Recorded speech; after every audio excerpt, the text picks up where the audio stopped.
नमस्कार, आप देख रहे हैं भारत न्यूज 24 और मैं हूं आपके साथ वैशाली वर्मा।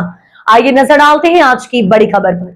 तापी जिले के सोनगढ़ तालुका में पानी जल की कमी और चापावाड़ी के रेलवे फाटक नंबर 58C फ्लाईओवर ब्रिज के मुद्दों को लेकर कई स्थानीय लोगों में भारी नाराजगी देखने को मिल रही है। आज तालुका पंचायत के पूर्व प्रमुख यूसुफ गमत के नेतृत्व में बड़ी संख्या में स्थानीय पुरुषों और महिलाओं ने मामलतदार कार्यालय पहुंचकर अपनी मांगों को लेकर ज्ञापन सौंपा है।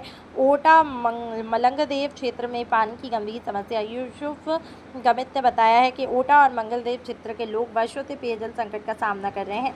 वर्ष 2017 में जल यात्रा की शुरुआत होने के बावजूद आज तक क्षेत्र में पर्याप्त पेयजल उपलब्ध नहीं कराया।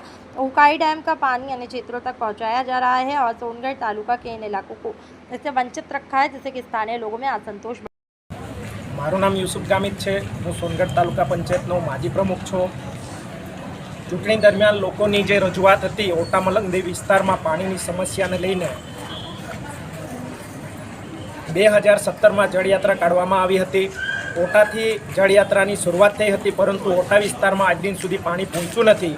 एने लईने आज अमे रजूआत माटे आव्या हता कि ओटा मलंगदेव विस्तारने पण पाणी आपो अने जो ओटा मलंगदेव विस्तारमां पाणी पहोंचाडवामां न आवशे तो आवनार दिवसोमां अमे आंदोलन करीशुं।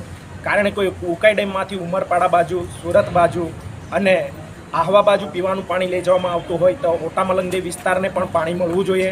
कारण के ओटा मलंगदेव पण सोनगढ़मां ज आवे छे अने ए लोकोने पण पाणी आपवुं जोईए, एना माटेनी रजूआत हती।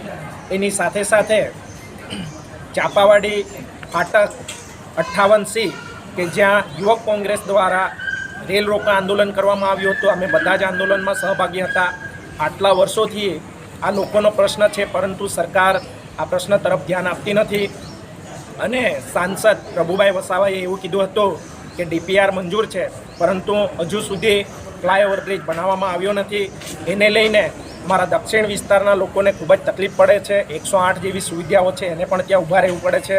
અડધો કલાક સુધી ઊભા રહેવાથી ત્યાં લોકો ખૂબ જ અકળામણ અનુભવે છે અને લોકોને ખૂબ જ તકલીફ પડે છે। એના માટે હવે ફરીથી અમે આંદોલન કરવા જઈ રહ્યા છે। અમે મામલતદારશ્રીને જણાવ્યું કે અમે જે વખતે આવેદનપત્ર આપ્યું હતું એના પછી અમે રેલ રોકી હતી, હવે પછી અમને રેલના પાટા ઉખેડવા માટે મજબૂર ન કરશો એ વાત કરીને અમે અહીં આવ્યા છે।